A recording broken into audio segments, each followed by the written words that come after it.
80 లక్షలు పెట్టి ఇల్లు కొన్నాడు. కానీ మొదటి రోజే తెలిసింది తన కారు ఇంటి వరకు వెళ్ళదని. మా ఫ్రెండ్ రాజేష్ ఒక ఇండిపెండెంట్ హౌస్ చూశాడు ఎంజాల్లో. అయితే ఇల్లు మాత్రం సూపర్, ఇంటీరియర్ బాగుంది, ప్రైస్ కూడా బడ్జెట్లోనే ఉంది. అయితే సెల్లర్ చెప్పాడు, సార్ ఈ ఏరియాలో ఇంత మంచి హౌస్ మళ్ళీ దొరకదు.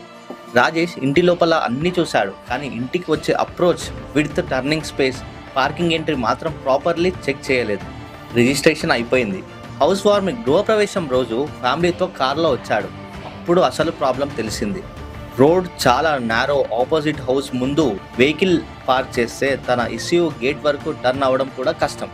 అప్పుడే అర్థమైంది, ప్రాపర్టీ అంటే ఇంటి 4 గోడలు మాత్రమే కాదు, ఆ ఇంటికి చేరుకునే దారి కూడా ప్రాపర్టీలో భాగమే. హౌస్ కొనే ముందు డే టైం మాత్రమే కాదు, ఈవినింగ్ టైంలో కూడా road, parking, traffic situation check చేయండి.